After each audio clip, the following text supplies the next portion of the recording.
Hello, I'm the Nostalgia Critic. I remember it so you don't have to.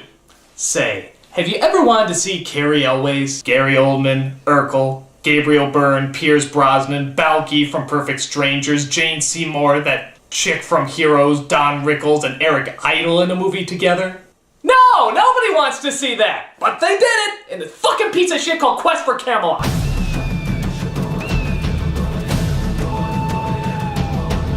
Back in the mid-90s when animation studios were trying to take down Disney by doing exactly what they did, Warner Brothers gave us Quest for Camelot. This cheap, uninventive knockoff of the Disney style is so bland and so impassionate that you'd swear the steel they're fighting with would make much better characters.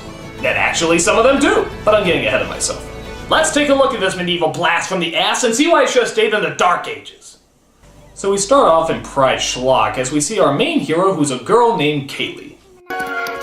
Aww. She's the daughter of one of the Knights of the Round Table, played by Gabriel Byrne. What's the knight's name? Well, it doesn't really matter. They're having fun in this opening, which obviously means he's a goner. I'm coming with you, Daddy! Yes, when you're old enough, Kaylee. One day, I will be a knight, like Father. Well, you better work on growing that penis, honey. It's the Dark Ages. It sucks for everybody. So the father joins the other knights as they venture towards their destination. They ride to Camelot! We're Knights of the Round Table, we No. This is meant to be taken seriously. The real deal. There aren't any singing knights in this version. Each of us will now divide in equal shares our countryside. Alright, but if any of those knights are Richard Harris, get the fuck out of here. Liberty, justice, trust, Wind! Water! heart, freedom, peace, honor, dragon sword, mastodon, Pterodactyl! Goodness, strength, valor. Bobby! An ant! Now, I don't want to give anything away here, but one of these guys is going to be the villain. Can you guess who? Wow, you're a dumbass. Actually, it's this guy, and his name is Ruber. And wouldn't you know it, he's played by Gary Oldman, who played another obvious bad guy that everybody trusted as Dr. Smith in Lost in Space, which oddly enough came out the exact same year this movie did. Come on, Gary Oldman, you're a great actor. Why were you choosing these obvious villain roles at the time? I mean, there's just nothing subtle about them. Did somebody question my subtle acting? Oh, come on, Dr. Smith, you're about as subtle as a fucking train wreck. On a boat. Oh, come now. There are several differences between me and that Ruber fellow. For example, I want to seize power and control through a legion of spiders. But that Ruber guy wants to seize power and control too. But not with spiders. Oh, for God's sake. You know what you need to do, Dr. Smith? Does it involve spiders? No, you need to be diabolical. Actually fool people into thinking you're a kind, gentle, caring person. You think you can do that? I think the boat sort of sailed on that one. Alright, well don't bother me anymore. I got a review to do. Wait, there's one more important thing. It's imperative that you must know. What? What? Spiders. You're doomed. So Ruber goes mad with power and tries to take Arthur's sword and throne. The other knights stop him, but Kaylee's father is killed in the process. Big, blippin' surprise. They bury him at his home as Kaylee tries to adjust to not having a father anymore. If you were with me now, What, you squeeze that horse's mane, you get a song? find myself, baby. Cut to years later as Kaylee has grown up into Hi, Belle from Beauty and the Beast. Fancy your image being shamefully ripped off here. I mean, my God, they're not even trying. It's Belle. It's fucking Belle. Look, just change the outfits around a bit here and yeah, it's Belle. It's fucking Belle. Okay, maybe I'm being too critical. I mean, maybe she just looks like her. It's not like they both run through the fields with their arms open, feed animals on a farm, or sing a song about wanting more out of life and being stuck in an environment that doesn't welcome her free spirit. Oh wait, yes I fucking do! So while she still dreams about being a knight, King Arthur and his round table talk about how nothing horrible is going wrong just before something horrible goes wrong. A griffin comes and steals Excalibur, but suddenly loses it in a valley of thorns. What are those things? Are those monsters? Are those magic beings? What? Explain, movie! What? Nothing? Nothing at all? Okay, we'll just ignore that giant elephant in the room a while longer. So the knights send out the word about Excalibur's theft.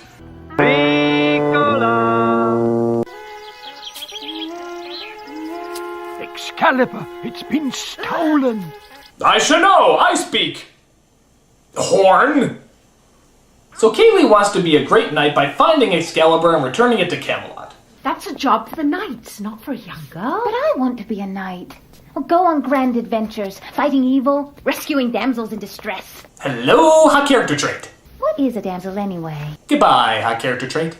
I want to save Camelot. But before she can become the world's greatest knight, Rupert takes over their village. How? By doing the most diabolical thing he can possibly fathom. Singing. I have a plan. It includes you. You, Giuliano, lead me to Camelot. Now watch me create my mechanical army with pride. Okay, is he just making up this song as he goes? Seriously, I can't even catch the melody. Now I'm back, and I will be staying this time. Come on, whose lines had anyway hoedown some more rehearsed than this? And those were improvised! With this potion, Wait, Acme? What? Chicken, green, smoke, zapping, and now he's an axe? What? What? Hi, remember me? I'm the audience. You want to fill me in on what the fuck's going on? Okay, from what I can gather, I guess, Rupert has a magic juice that can combine living things with inanimate objects. So he uses it to meld his followers into half men, half weaponry. But what's the story behind it? I heard something about some witches he bought it from. What, witches are working at the Acme Corporation? The Acme Corporation supports the Black Arts? How does this work? You want to elaborate a little bit? Explain, movie! Explain! Anyway, while that's going on, Kaylee escapes in probably the most improbable way possible. The guard just lets her go. Really? You couldn't come up with a better reason than that. How distracted are these guards? Now we gotcha! We're never gonna let you go in! I have hands! So the Griffin returns, as it turns out he's been working for Rupert all this time. But unfortunately, he informs him that he lost Excalibur. Excalibur is the one thing that can keep me from my conquest of Camelot. No, not the girl! I took screaming lessons from the villain in Warriors of Virtue! I pray you'll be mine. And watch her where she goes. Wait a minute, I know this song. This is The Prayer, that song that's been sung by like everybody, Celine Dion, Josh Groban, Charlotte Church. This is a really famous song. This is where it came from? You gotta be shitting me! No way could this story inspire a song that popular. They had to have written it before they even knew about the movie. But hey, maybe I'm wrong. Maybe this scene and that song go perfectly together. Maybe you can't imagine one without the other. They just match up perfectly. I don't know. Let's take a look.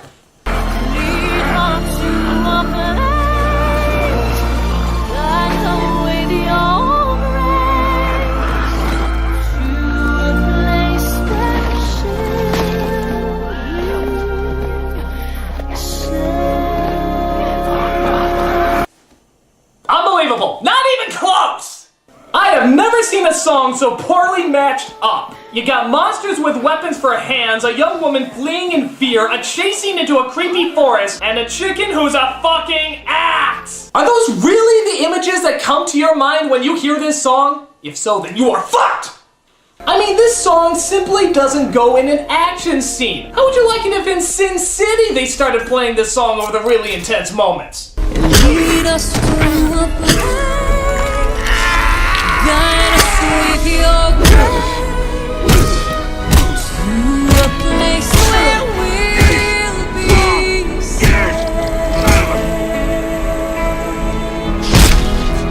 So she enters the Forbidden Forest where the henchmen are not far behind. I'm still going to be the world's greatest knight. That's why I'm running away from danger that's closing in behind me. But I'm doing it very bravely. But she's saved by a hermit named Garrett, played by Carrie Elways, a blind man who quite frankly makes Daredevil's moves look like a 5-year-old gymnast.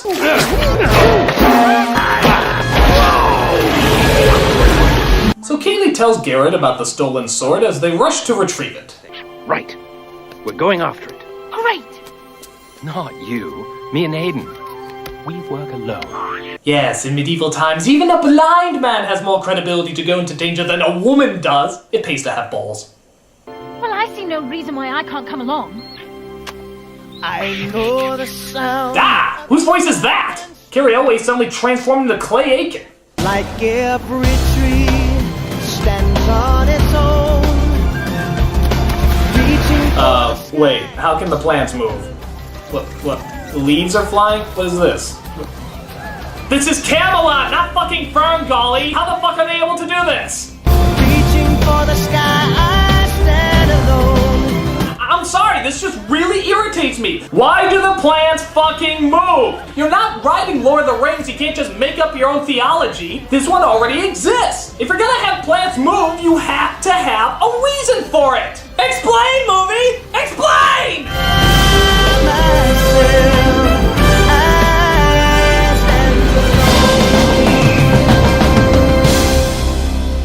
I just need your help this once. All right, all right. But you just sung a friggin' song about why she can't come with you, and then all of a sudden she can? I really want to come with you. No. Like every tree stands. Please? Oh, alright. But the comedic axe chicken, God, I can't believe I just put those words together, tells Ruber about Kaylee's escape. You! Report! Well, the plot makes no sense, we have no originality, and the songs are gonna be more successful than the actual movie. You wretched mythological moron! Who knows where Excalibur is? Oh, by the way, did I mention that the chicken is played by Jaleel White? Doesn't that make him just so much more likable? But if someone tries to touch you in a place or in a way that makes you feel uncomfortable, that's no good. So just when you think the beaker of annoyance can't possibly be filled anymore, guess what else they toss our way? A double dragon. God, I wish. No, this is a funny two-headed dragon voiced by Eric Idle and Don Rickles. Together at last! Camelot? The restaurants, the theaters? The waitresses, the actresses. Are they funny? No. But they do love to sing obnoxious songs that just pop the hell out of nowhere. I'd be rocking with the dinos, swinging with the rhinos. I'd be dragging Isaac's cave. Oh hey, this is like that thing Robin Williams did in Aladdin, with the comedic references to modern day elements that won't exist for hundreds of years, except when he did it, it was mildly annoying, and when you do it, it's torturously annoying. Yeah, where does Elvis fit into the Arthur legend exactly, huh?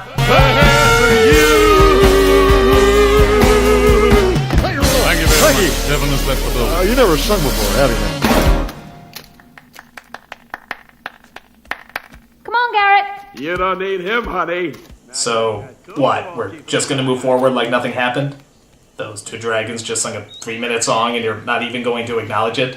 These songs have no purpose! They're like drive-by musicals! If you want to have singing, fine, but make sure they have a point! Or are, you know, fucking entertaining! How about holding your breath?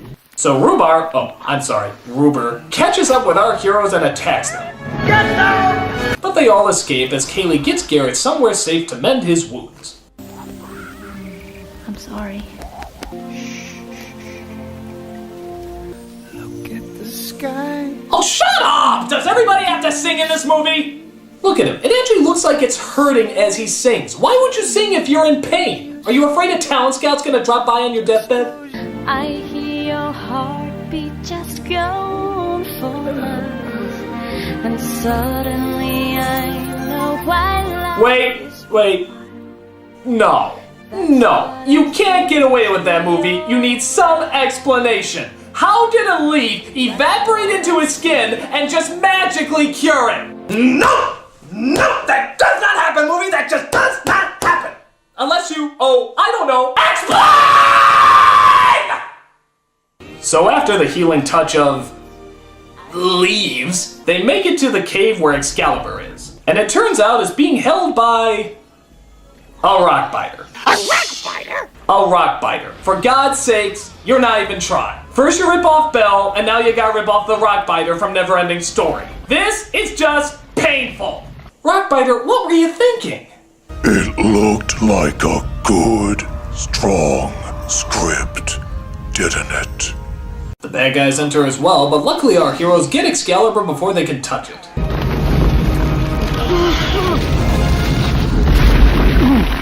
The ogre's butt.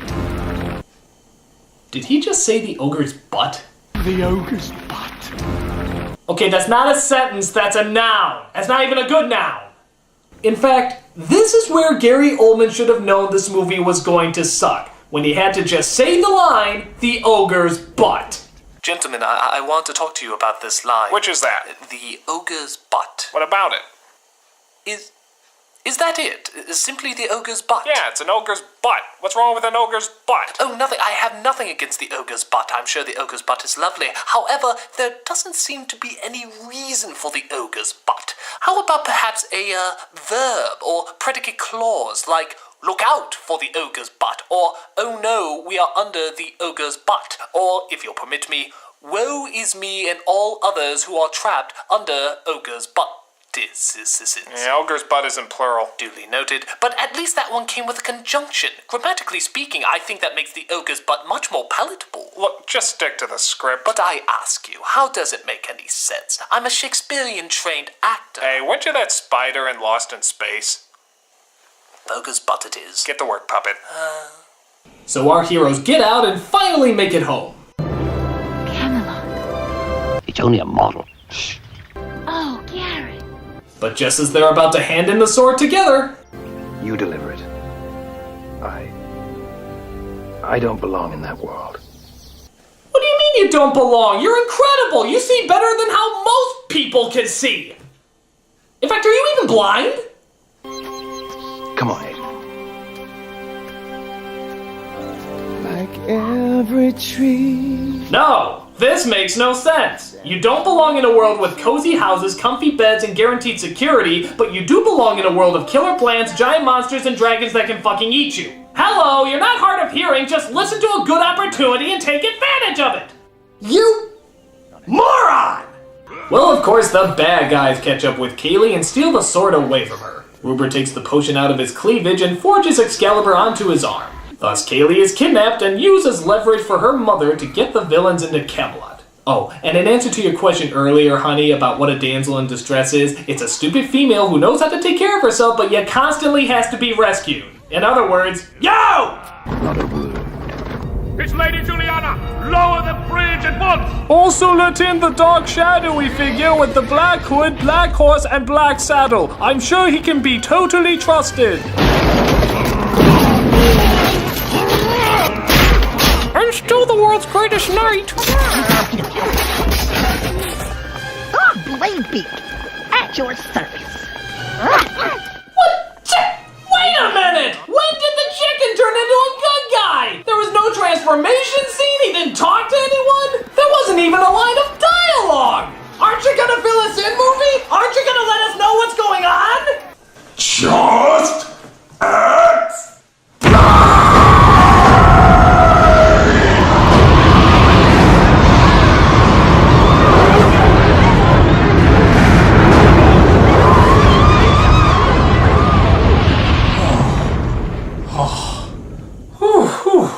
Oh.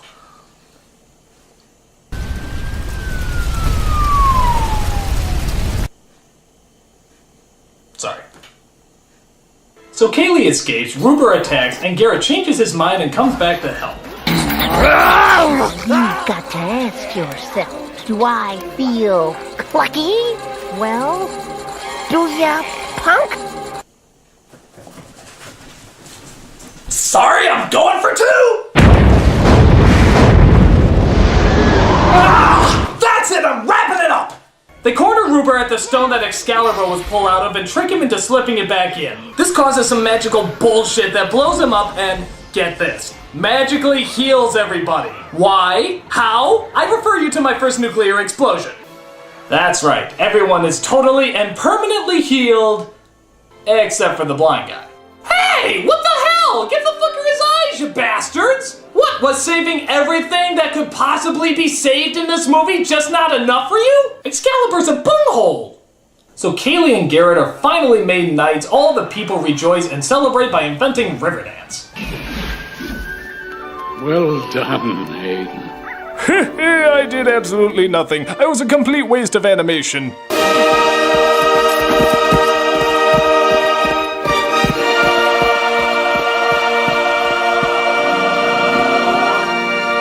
On second thoughts, let's not go to Camelot.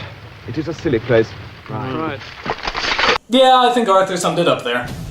Quest for Camelot. A medieval times restaurant has more dignity than this piece of shit. The characters are rip-offs, the story has no connection to the Arthur legend, and, oh yeah, there's a bajillion things that are never explained.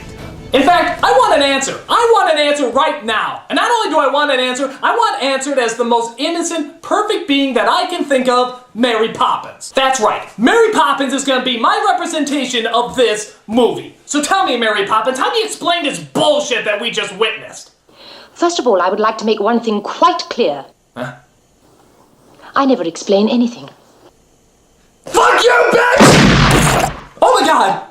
Oh my god, I just killed Mary Poppins! I just killed my first childhood icon! Good lord, that's what this movie has done to me! Oh, Mary Poppins, I'm so sorry! Mary Poppins! Bird! Oh no, I killed Bird too! Okay, I gotta get out of here before I start killing any more innocent Disney characters! I'm the Nostalgia Critic, I remember it, so you don't have to! Hi, Mr. Nostalgia Critic. Oh! Mickey! Oh no! I'm sorry! Quest for Camelot made me do it! I understand. No!